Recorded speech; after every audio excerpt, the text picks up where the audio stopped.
Okay, so what I have right here are two chain members, chain 2 and chain 1, and they're joined together by this shackle and the pin. And the allowable shear stress in the pin is 90 megapascals. How do I know what that is? Problem's giving it to you. Don't overthink it now, but it's based on the material. We'll find out more about that in chapter 3. We want to know what is the minimum acceptable diameter of the pin. So I'm given the stress. I am given a force right here. I want to find the area. So I'm kind of working backwards here, but this shouldn't be too bad. Okay. So first off,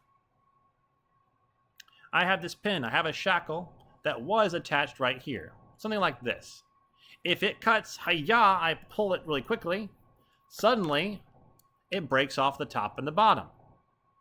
This presents a conundrum. Okay?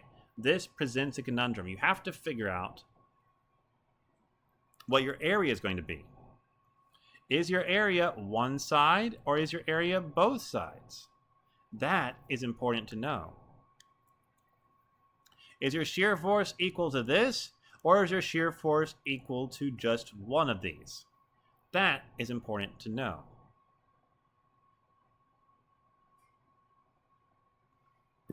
So, first thing first, let's just say that our shear force is simply one of these. Not as in they're both one shear force, as in they're separate. Two shear forces, one for the top, one for the bottom. If I do that, it's going to be half of our load, which is 14 kilonewtons. Then I need to calculate the area. So I know that shear stress is equal to V times A. Rearrange that. A is equal to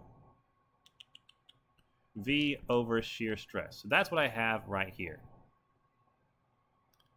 And as a note, a Newton per millimeter squared, you're going to see that a lot. I'm just going to go ahead and tell you that that is equal to a megapascal. It's a very helpful conversion.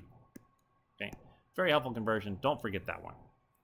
And it tells me that my area that I will need is 155.556 millimeters squared. Okay, 155.556 millimeters squared. So if I plug that in, I get my area is going to be equal to, well, this equation for the area of a circle, pi d squared over 4. That's going to be 14.07 millimeters. 14.07 millimeters. Okay, so with that, I have solved this. I calculated my shear force.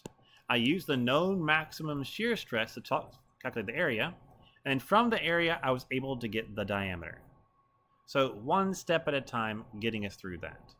Now, here's the thing that I want to bring up because it's important to realize this. Otherwise, things will sometimes go horribly wrong. In this particular case, when I was solving it, this right here, just by itself, that was my shear stress area. It was not both of them. It was only either the top or the bottom, because this shear stress is connected to this particular area.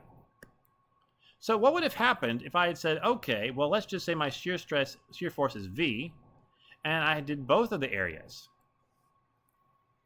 Well, here's what happens to you.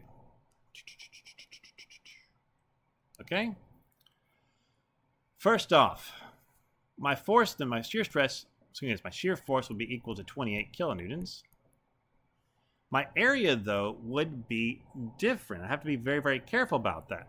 When I solve for my area, I would get this times 2. And I have to realize that that's both circles. That's that one and that one added together. And I have to divide by 2 before I went to this step. You will get the same answer for areas and everything else if you're careful. But I strongly suggest that if you have this case where you're going to be seeing two sides at the same time, just pick one of them and pick the area that's connected to that side, okay? That's the easiest way to keep yourself from going wrong.